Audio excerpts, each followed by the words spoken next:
Welcome. This is, I guess, the fourth installment of the real-life manhunt for Frederick Darren Berg, the federal fugitive who escaped in 2017. I am the mind hunter, Daniel Quick. You know me by now. And in case you don't know me, or in case I'm not looking so handsome today, look at this guy.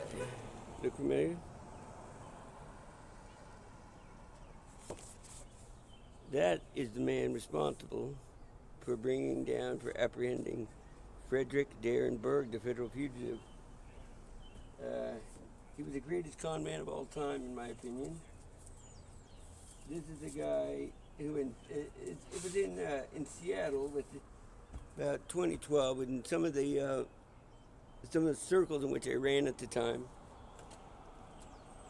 People knew Darren. We'd have dinner. It'd be some friends, Kathy and Gordy, and this guy named Rob Petrick, who was Darren's partner, same-sex partner at the time. So we sort of ran in the same social circles and did yoga at this urban yoga spa place. And so that's how I really got to know him. And then I represented partner Rob Petrick, in the proceeding with the government. There were several proceedings. There was a criminal proceeding, and then there was a bankruptcy proceeding after that, which dealt most with the creditors. It took over $100 million from creditors. And so there was a committee that represented them, and, represented all their interests. And it was, the committee was headed up by a guy named Mark Calvert out of Seattle. He's still there. And I can't say enough things about Mr. Calvert. You might as well consider him being here with being me in this suit, okay? You might, Calvert, in fact, you might say maybe I borrowed the suit from him. But I wanted to go back and tell a bit of the story just so that people know. And start out here. I sort of used to do these maps, these proprietary maps, but I call them proprietary maps. This is a map here that would describe something they call Berg's World. So the way I do this is I do a map, and then I conceptualize the world, and then I take the things that I know about the person, and I start thinking, well, if they were here, what would they be doing? If they were there, what would they be doing? And I wait and see how that evolves. Right here, just to highlight this, I would have done several of these. That is, the work would have started back in 2022 with a Marshall, Jerome's son, and we would have had several phone conversations. I was then living in something called the Bellingham Lodge Motel on 100 Sandwich Way. I ended up leaving there for a while and then coming back to live again, and I'll get into that. But think of one of these initial maps here was just, look, Berg was always a big fan of buses, Frederick Darren Berg. For whatever reason, he didn't have a father figure like some of us may have had a strong father figure. His father figure was his uncle. And his uncle, this was back in the 60s and 70s, was a driver for Greyhound bus lines. So the uncle would show up at Darren's house, presumably as a kid, and he'd have one of those old, like a Pan Am style pilot's hat, but it was Greyhound. And for Darren, Greyhound bus represented everything that was good about America. It was freedom. It was travel. It was excitement. And so when he got into doing his Ponzi scheme thing, he was pouring all his money into his MTR bus line. It was essentially a luxury bus line. Now, you can debate the merits of a luxury bus. I mean, something that's not meant to be luxury, but this MTR bus line, he had his company, Meridian Mortgage, and I'll talk about that a little bit. And then he had supposedly, the general consensus was by the FBI was that he had poured all this money. He took in $125 million total over a number of years. Was that he had poured all this money into MTR buses. Now, I may be the first one on the record to state that as far as I know, there was never an accounting of that. I was a litigation attorney. I did estate litigation. I did all kinds of litigation. where you have to have an accounting. That is, you actually sit down with the bank statements and you track all the inflows and outflows. And you see where the money went. I don't know if that was ever done with Darren here. My analysis was based on his psychology. That is, he was a cheapskate, in a sense. He was very thrifty with money. He didn't just go around and blow money. He'd take everything on credit, and he seemed to have bought things, the planes on credit, cars on credit. Anything that could be on credit, take it, great. So my assumption looking at this was, sure, he ran an office for Meridian Mortgage. It was on 3rd Avenue, and he ran that office for a while. But the guy had office space that maybe he spent 20, 30 grand a month for more, for office. And then payroll, another 50 grand. I think the payroll is about 50 grand. So it's about 70 grand a month. And then take that for a year. So it's about $1 million, maybe for a year. And that's about it, okay? From what I can see, that luxurious lifestyle, it was that, there were a couple of pieces of real estate, but there were not other huge outflows. So that's what I was using, as kind of my analysis, in saying that a lot of the money might still be out there. When I first started, this here is one of the original, this is my notebook, At the time, I was being tracked daily by people. So what I would try to do is, you pick up some innocuous book, and then, you write notes in it. If found, return to the marshals, blah, blah, blah. And you modify that along with, it has some personal information and things. But when you see this book, which is an original, this is my Darren Manhunt logbook. This was about September 2024. So this would have been when the investigation started back up. That is 2022. It was with Jerome's son, Marshall. It died down. I guess the case never fully died. But we were taking a break. That is, we were at an impasse. We thought we tracked her to Mexico. There was an identification of Darren's that had been found in, I don't know, it was Mazatlan or something like that, possibly Puerto Rico. And there was sort of at a dead end. So then I got back up and I volunteered to continue doing profiles and so forth. So that's it. So here we go. So this would have been me and with the source at the time, Rick Alcantara, who was my source. That is, I'm a smart guy, but at the end of the day, I'm a good guy. There are a lot of insights I don't have as to what the criminal mind might be thinking. And it's like angles. It's like going at angles. It's what I do, I think back to that Terminator 2 movie, where they cut part of the Terminator and he's blown apart, but they got his hand and a computer chip and little pieces. And even though it's a little pieces, those pieces led, in theory, led the scientists in a different direction than they ever would have gone before. They didn't know how to use, That's what Rick did for me. Rick would give me insights, so like, for example, I'd say, Darren, what are his priorities right now? He's out there, he's free, he's running around. What's he doing? And Rick might say something like, he's having a young boyfriend. That's his priority. Things like that. And so, anyway, this document, initially we were thinking he might be down here, moving freely from Key West. This is sort of a porous border down here, and you put money in Belize. Okay. So I felt that. So Rick and I, as we were doing these meetings, once every week or so forth, just a brainstorm, and I started noticing that we'd get resistance. That is, I'd have a meeting scheduled, but then something would come up, and it just was very, very rare, right? Until we continued on with that. Well, he might have a job, a sales job somewhere, but then he would be going out to bars. His priority would be that it's a priority of maybe gay man would be to have a young boyfriend. And you can see a marked meeting the day after Christmas we met, Rick and I. And then look, we even developed this concept of what if we had to go into Mexico and get him, we'd set up a medical team and blah, blah, blah, go in there. And then where's Rick? So we're in March 2025 now. And I'm trying at this point just to kind of meet with somebody and keep this going, right? Because there was so much resistance. It was like I said, anyway. So here we go. We had developed this model. And then, in January 2025, I had sent off to the marshals The thing about the Key West thing, keep an eye out for me, Key West.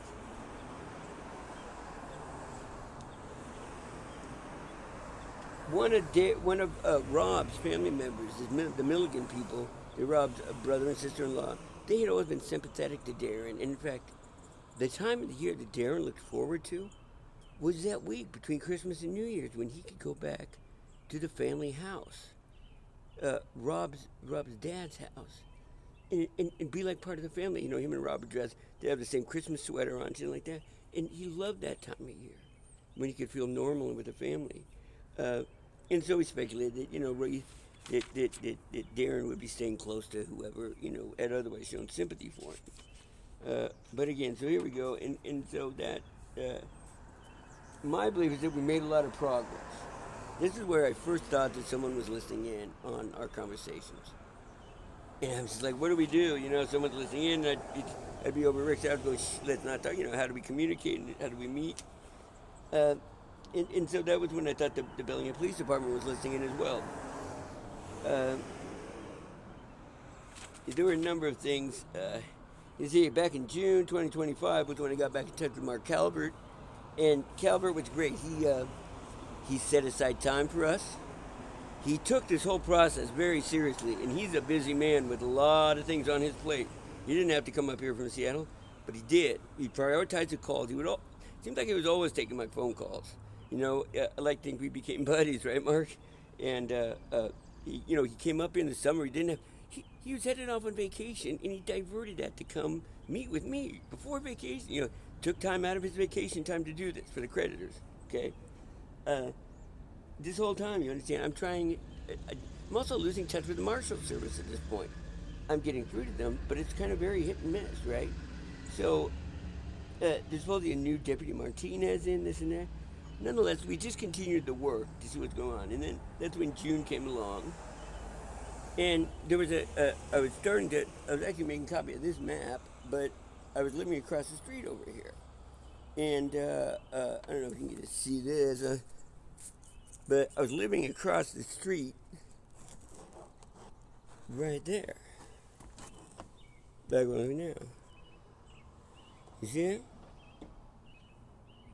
Okay. But now I'm here. And then the shot rang out. I was in the basement right there. And I was just beginning to draw this map. And I thought that's odd coincidence, you know. I tell a longer version of the story in one of the other videos. But the two most successful men I've ever met, one was or that I spent time with, I was essentially friends with their kids, you know. We grew up together, trust fund kids. The one guy was named Mike Maloney, and he was a lawyer turned real estate investor who worked his way up to being on a board of Pan American Silver and you know, kind of the ground level of all these mining companies. And then the other guy was a guy named Dr. Oliar, who I've been on record as saying he's the only guy I know who could beat the stock market. And he beat it consistently for 25 years. You know, look, I was thinking about opening a hedge fund called Oliar, you know, based upon his theory, but you know, really, you don't want to know. You wouldn't want to live that life the way he did it. It was probably, man. Anyway, that is a subject for another talk. Okay, but when you look, so then I was doing maintenance work here, and if you look closely, right here, you'll see that there's a bullet hole right there. Somebody shot from there to there, like that. Maybe that was the shot. The Ferndale police is still working on this. I've reported it all. Right? But I had known in living over here that my daily work, this theoretical work, was someone was breaking in, someone was coming and tracking my progress. My progress being just maps, right? Where is he? What's he doing? You know, I don't have an army to send out there. So I was doing my thing. You know, here we go, documenting the file. And I started to also notice, every time I'd work on Berg, there'd be an army of people coming through here. This started, you know, this was right around the June, July time.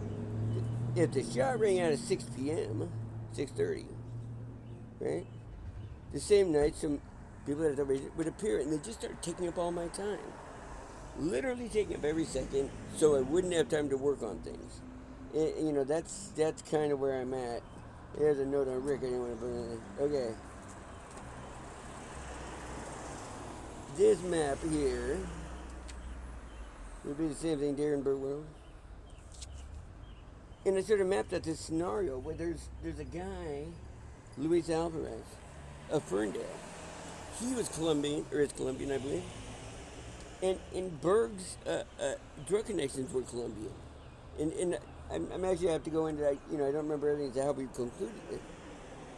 But that caused this sort of nexus here between Ferndale and, it's like, well, let's say the Colombians did know and they wanted to do something to me to run blocker. What they would reach out to the closest representative who already had feet on the ground out here. And, okay, so there we go. So that kind of thing happened. And but having said that, I just proceeded with my work. We get into August, and I'm doing things like this, like where to focus the investigation. Well, I thought it was Florida at the time. Well, actually, I came up where to focus. Number one, he's in Florida, possibly. Two, he's here locally with Alvarez, monitoring things and trying to get rid of me. And so those are possibilities. You go down there. So what do we do? I talk about monitoring the routes and so forth. And Rick was one of the guys that said, it's a boyfriend's got to be the key. Poor Rick, I was trying to find a boyfriend. So then we mapped out, who would the boyfriend be? Well, it could be a young male Hispanic, if he's overseas. It could be the former one, the flight attendant, Daryl Blankenship, the guy who landed Port Townsend, who, we later identified Darren as having taken with us. And then maybe it's Rob. And, I actually speculated maybe it's Rick he was dating. So, and what's he doing? Well, he's traveling around, or maybe he's hiding somewhere. He's traveling around, from place to place where his businesses were, collecting money from them or doing whatever he's doing, right? So,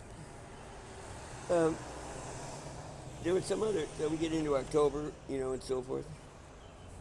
And I'm trying to remember exactly how it happened,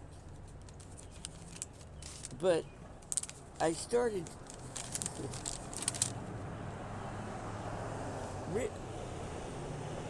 With the boyfriend being the key, and having sort of run out of some other investigative leads, I go on Facebook, and I'm looking for this boyfriend, Daryl Blankenship. He was, flight attendant, and we find, I think it was this picture, this next one here. I see him. Look at these two. You see this one. This is Berg, right? This is Berg and his escape. There he is. That's Berg. Marsh's photo. And then you look at this guy.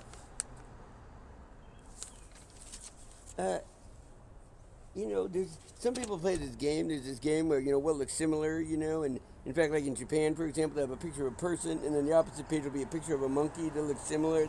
So it's kind of a game, and I was like, that's the same guy. It's either the same guy, or they spent a lot of time together hanging out and kind of, do the body double thing, right? And so a profile thing, this was a guy who would have been Darren's most ardent supporter. Way back, in 2012 when the investigation was going through, this is the guy who called up all the friends and said, destroy your cell phones. And bam, it stopped the investigation in its tracks, right? So I just, looked at me. So I submitted all this information back to the marshals in November. And I'm kind of waiting to hear, and I may have reached, this is the thing, some of the initial people that I told about it, just so somebody would know. Right here initially, and dates. And then, I'm sitting around, just kind of waiting to hear, waiting to hear something. It's a one-way flow of information generally. I'm not law enforcement, nor should I be. But I can, I supplemented the information a little bit. And then I'm kind of poking around. I'm starting to think about his money, where it would be, this and that. And I'm also starting to think, well, what are the reasons that maybe they haven't grabbed him yet? Obviously, he might look for the money, or they might look for somebody who's working with him, right? And so I started thinking, he started working on the movie. I started thinking, if someone's helping him. I mean, Berg was the guy who liked to work alone. If somebody's helping him, how would they be communicating with him, right? And I know that, Bellingham does not have a vibrant gay community, so to speak. There's a lot of closeted. But anyway, so I go in and I pick up this article that is, communicating with someone over, think of like the movies, Silence of the Lambs, where the one serial killer is communing with the other, and, this weird code. And I see this article, and, I'm thinking, well, it's going to be code, right? Like, you see Greyhound bus, isn't it? There's a reference to Greyhound bus.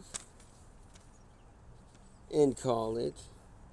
And biking. Berg was a big biker. And it seems to be, to me, the way I actually looked at this, okay, usually this will be like a cipher that tells you how to read it, right? The one that I came with, I'm thinking like every third paragraph, right? And I'm kind of breaking it down like that. How does it make sense? There's a lot of fluff, and it's going to be a third paragraph. There's a reference here to South Korea, which cuts off extradition, from narco-trafficker types. And then, so I'm doing this, right? And I send this off. And at this point, I'm making some wholesale changes in my life. I'm trying to be healthier, this and that. The very next morning, I go to the Arnie Hanna Aquatic Center, to go in the jacuzzi and to shower and to just be out there in the community. And guess who is there in the jacuzzi with me? This guy, Andrew. And I'm doing a double take because I'm kind of like, is that him? I didn't know him before. I had no idea. I just looked him up a little bit, and I'm like, is that him? No doubt, he was there. And I said hello to him. I talked to him, which is a weird recurring thing. Oh yeah, Berg, it turns out. When I did this with the picture, and I took all that weight off and I started looking at him, I was like, I know that set of eyes. It was a guy named Dave from the Chevron station across the street at 110 North Sandwich. Dave had been there working for a long time. He really had. We were in there for 5 years or something. Not 5, 3 years. He had befriended me. It was directly across from Bellingham Lodge, so it was like he had gone there, befriended me, talked to me every day.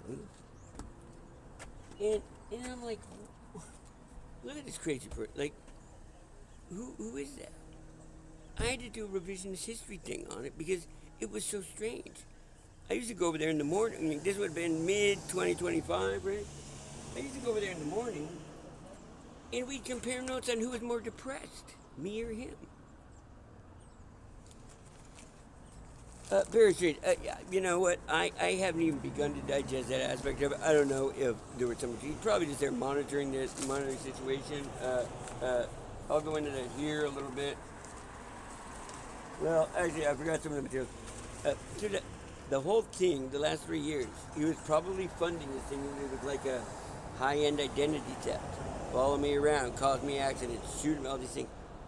To take me out, to own my identity, maybe to own the books that I was writing. When I discovered all this, of course, it must have been a shock. I survived all those attempts. I was just back on Sandwich. It seemed very quiet now. It seemed like that well has dried up. All the people that he was employing, maybe they come to the gas station and check in with Berg. Check in, right? I owe some of it to the work that I had already done. This is, when I talk about doing these models,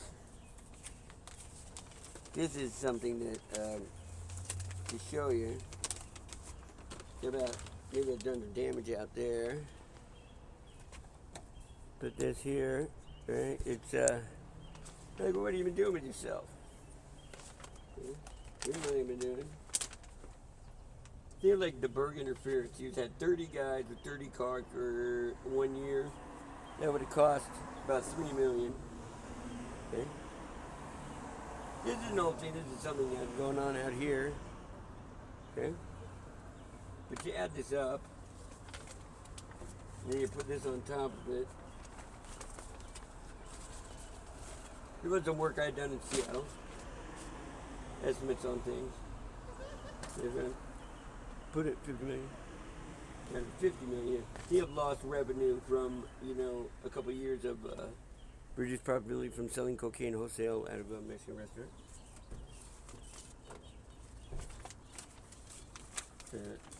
This was, the Staberg people and all this. I wouldn't even go into that. This is something that I'd done for the task force as far as identifying fentanyl dealers.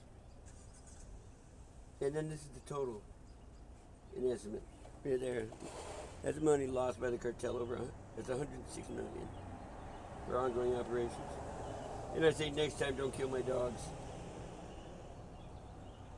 And then I state where I think things are, which is the authorities here are so upset with the cartel and what they've done that they're not going to let anybody get away with it. Not a single person.